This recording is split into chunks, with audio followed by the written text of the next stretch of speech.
Kolkata case में रोज नए नए खुलासे हो रहे हैं, जिससे सीबीआई की परेशानियां लगातार बढ़ती जा रही हैं। हाल ही में प्रिंसिपल संदीप घोष के मोबाइल से कुछ ऐसी महत्वपूर्ण जानकारी प्राप्त हुई है जिसने इस पूरे मामले को और उलझा दिया है। इस नए सबूत को देखकर सीबीआई को यह समझ आ गया है कि यदि इस केस को जल्दी से सुलझाया नहीं गया तो यह और भी जटिल हो सकता है।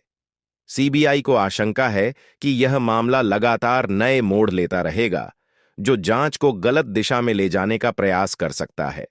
अगर आप भी चाहते हैं कि डॉक्टर बिटिया को इंसाफ मिले, तो इस वीडियो को लाइक करें और कमेंट में भी वांट जस्टिस लिखें, ताकि हम सबकी न्याय की लड़ाई ऐसे ही जारी रहे। और आपने अगर अभी तक हमारे द करंट चैनल को सब्सक्राइब नहीं किया है, तो चैनल को सब्सक्राइब करके बेल आइकन को भी ऑन कर लें, जिससे हमारे द्वारा दी गई जानकारी आपको मिलती रहे। चलिए बताते हैं क्या है पूरी खबर। बस आप इस वीडियो को ध्यान से आखिरी तक जरूर देखिएगा। आज सुप्रीम कोर्ट में इस मामले की सुनवाई हुई, जिसमें सीबीआई द्वारा प्रस्तुत तथ्यों पर विचार किया गया। कोर्ट के फैसले के बाद पूरे देश में एक संतोष की भावना जागृत हो गई है। लोगों का कहना है कि यदि सुप्रीम कोर्ट जैसे संस्थान न होते, तो भ्रष्ट नेताओं और अपराधियों के खिलाफ न्याय की उम्मीद करना बहुत मुश्किल हो जाता। हालांकि सुप्रीम कोर्ट के फैसले ने सीबीआई के लिए एक बड़ा झटका साबित किया है। फैसले के बाद पूरे देश में एक और जहां खुशी और उत्साह का माहौल है, वहीं दूसरी ओर यह फैसला कई लोगों को सोचने पर भी मजबूर कर रहा है, जिससे यह मामला और भी गंभीर होता जा रहा है। सीबीआई द्वारा किए गए खुलासे के आधार पर डॉक्टर बिटिया के साथ हुए भयानक अपराध में एक नया मोड़ आया है। जांच से पता चला है कि इस घिनौने कृत्य में डॉक्टर बिटिया के प्रिंसिपल संदीप घोष और उनके कुछ दोस्त भी शामिल थे। शुरुआत से ही संजय रॉय का नाम सामने आ रहा था, लेकिन अब असली अभियुक्तों की पहचान और उन्हें बचाने की साजिशें स्पष्ट हो चुकी हैं। सीबीआई द्वारा सुप्रीम कोर्ट में पेश किए गए हल्फनामे से यह स्पष्ट हुआ है कि संदीप घोष, संजय रॉय, उनके बेटे और कुछ अन्य रिश्तेदारों के साथ साथ बड़े नेताओं के नाम भी इस मामले में जुड़े हैं। इस चौंकाने वाली जानकारी के बाद सुप्रीम कोर्ट ने अपना फैसला सुनाया, जिसने पूरे देश में हलचल मचा दी है। हालांकि यह अंतिम फैसला नहीं है और सुप्रीम कोर्ट ने अभी तक इन अपराधियों को सजा नहीं दी है। फिर भी अदालत में हुई चर्चा और आए निर्णय ने लोगों को यह विश्वास दिला दिया है कि अब देश में लड़कियों के खिलाफ हो रहे अपराधों से सख्ती से निपटा जाएगा। यह फैसला भविष्य में ऐसे अपराधों पर रोक लगाने की दिशा में एक बड़ा कदम साबित हो सकता है। सुप्रीम कोर्ट के इस कदम से लोगों में न्याय की उम्मीद जागी है और उन्हें विश्वास हो चला है कि डॉ बिटिया को जल्द ही न्याय मिलेगा। इस फैसले के बाद हर व्यक्ति में एक नई उम्मीद जगी है कि आने वाले समय में न्याय प्रणाली और भी सुदृढ़ होगी और महिलाओं के खिलाफ अपराधों पर कड़ा नियंत्रण लगाया जाएगा। आज हम आपको इस अत्यंत संवेदनशील और महत्वपूर्ण मामले की पूरी जानकारी देंगे, जिसे जानकर आप भी हैरान रह जाएंगे। इस वीडियो में हम विस्तार से बताएंगे कि सुप्रीम कोर्ट ने क्या कहा है और सीबीआई को कौन सी महत्वपूर्ण जानकारी मिली है, जिसके चलते संदीप घोष के पुराने मित्र भी इस मामले में शामिल हो रहे हैं।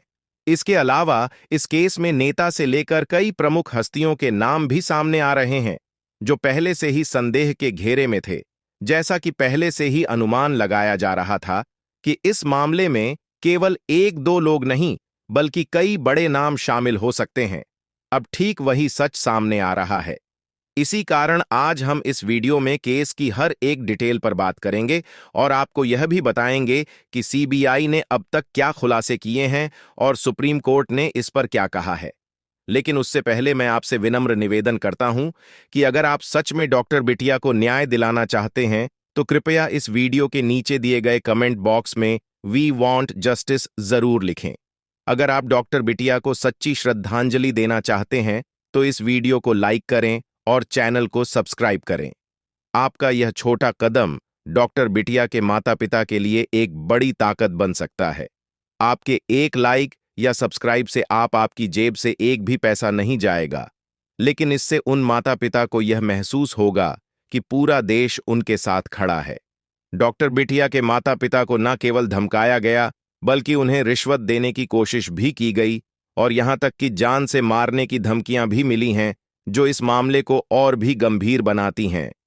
तो आइए इस केस के सभी पहलुओं पर विस्तार से चर्चा करते हैं और जानते हैं कि सीबीआई ने अब तक क्या खुलासे किए हैं और सुप्रीम कोर्ट का इस पर क्या रुख है। दोस्तों, इस समय हालात इतने नाजुक हैं कि डॉक्टर बिटिया के परिवार वाले बेहद डरे और परेशान हैं। उन्हें यह आशंका है कि इस केस को आगे बढ़ाने पर उनकी जान को खतरा हो सकता है। उनके मन में यह डर बैठ गया है कि अगर उन्होंने केस से पीछे नहीं हटे तो कहीं डॉक्टर बिटिया के साथ साथ पूरे परिवार को भी जान गंवानी ना पड़े। इस मुश्किल और डर भरे समय में कई एनजीओ और समाजसेवी संस्थाएं उनके साथ खड़ी हैं और उन्हें हिम्मत दे रही है। सीबीआई ने जब संदीप घोष के मोबाइल डाटा की जांच शुरू की तो चौंकाने वाले तथ्य सामने आए। जैसा कि आपको पता है, संदीप घोष ने पहले दावा किया था कि उसके पास सिर्फ एक ही मोबाइल है, लेकिन जब जांच आगे बढ़ी तो पता चला कि उसके हॉस्पिटल के केबिन में एक दराज में एक और मोबाइल और पेन ड्राइव छुपा हुआ था। इस दूसरे मोबाइल का डाटा भी जांच में बरामद किया गया। सबसे हैरान करने वाली बात यह है कि संदीप घोष पहले 3 मोबाइल फोन इस्तेमाल करता था, जिनमें से एक उसने करीब 1.5 साल पहले गुस्से में तोड़ दिया था। यह घटना एक लड़की के साथ हुए झगड़े के दौरान हुई थी। हालांकि सीबीआई की जांच में नए नए खुलासे हो रहे हैं और यह देखना बाकी है कि आगे क्या होता है। मगर एक बात तय है कि इस केस में आपका समर्थन डॉक्टर बिटिया के परिवार के लिए बहुत महत्वपूर्ण है। आज सीबीआई ने संदीप घोष के केस में एक बड़ा खुलासा किया है, जिसने सभी को चौंका दिया है। दरअसल सीबीआई ने संदीप घोष के 2 मोबाइल फोनों की गहन जांच की, जिसमें उन्हें एक पुराना ईमेल आईडी मिला जो संदीप घोष करीब 1.5 साल पहले इस्तेमाल करता था। इस ईमेल आईडी से जुड़े सबूत जब सुप्रीम कोर्ट में पेश किए गए तो कोर्ट ने बिना देर किए सभी आरोपियों के खिलाफ गैर जमानती वारंट जारी कर दिया। इसका मतलब है कि जिनकी गिरफ्तारी होगी उन्हें तब तक जमानत नहीं मिलेगी जब तक जांच पूरी नहीं हो जाती और अदालत अपना फैसला नहीं सुना देती। इस फैसले के बाद संदीप घोष कोर्ट में ही टूट गया और जज साहब से माफी मांगने लगा। वह रोते हुए अपने स्वास्थ्य का हवाला देते हुए बोला कि उसे शुगर, ब्लड प्रेशर, डायबिटीज और दिल की बीमारी है और जेल में उसे बहुत परेशानी होगी। उसने जज से विनती की कि उसे घर पर रहने की अनुमति दी जाए, लेकिन कोर्ट का फैसला साफ था। इस फैसले के बाद मीडिया ने संदीप से कड़े सवाल पूछे। एक पत्रकार ने सवाल किया, जब डॉक्टर बिटिया तकलीफ में थी तब तुम कहां थे? जब उसके शरीर से खून बह रहा था और तुमने बिना पोस्टमार्टम के इसे खुदकुशी का मामला बता दिया था, तब तुम्हें अपनी तकलीफ का ख्याल क्यों नहीं आया? जब तुम्हारे दोस्त संजय रॉय ने निर्दयता से डॉक्टर बिटिया के पैर को तोड़ दिया और उसे पेट में लात घूंसे मारे, तब तुम्हारी इंसानियत कहां थी? वह बच्ची तड़पती रही, लेकिन तुमने कुछ नहीं किया। जब उसके माता पिता रोते हुए तुम्हारे पास न्याय की उम्मीद लेकर आए, तब भी तुमने उनकी मदद नहीं की, उल्टा उनके दिल को और तोड़ दिया। जब तुमने ऐसी बातें कहीं जो डॉक्टर बिटिया के माता पिता की तकलीफ और बढ़ गई, और जब पुलिस ने उन्हें धमकियां दी, तब तुम्हारा दिल कहां था? बड़े अधिकारियों ने तो रिश्वत तक देने की कोशिश की, लेकिन तुम्हारी आत्मा तब क्यों नहीं जागी जब तुमने अस्पताल से डॉक्टर बिटिया के शव को जल्द से जल्द निपटाने की कोशिश की?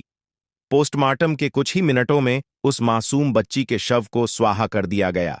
जब इन सवालों का सामना संदीप घोष से किया गया तो उसने चुपचाप पुलिस की वैन में बैठने का फैसला किया और उसे फिर से जेल ले जाया गया। इस खुलासे और कोर्ट के फैसले ने संदीप घोष और उसके साथियों के खिलाफ कड़ी कानूनी कार्रवाई का मार्ग खोल दिया है।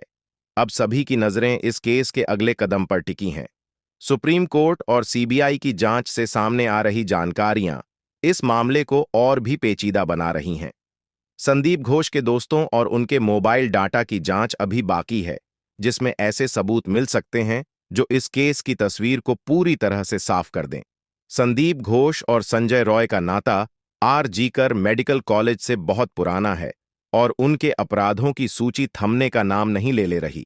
अब आप बताइए, क्या ऐसे दरिंदों को जमानत मिलनी चाहिए जो अपनी बीमारियों का बहाना बना रहे हैं? क्या उन्हें पैरोल पर रिहा किया जाना चाहिए? अपनी राय हमें कमेंट में बताएं और डॉक्टर बिटिया को सच्ची श्रद्धांजलि देने के लिए हमारे चैनल को सब्सक्राइब जरूर करें। वीडियो को लाइक कीजिए ज्यादा से ज्यादा लोगों तक शेयर कीजिए।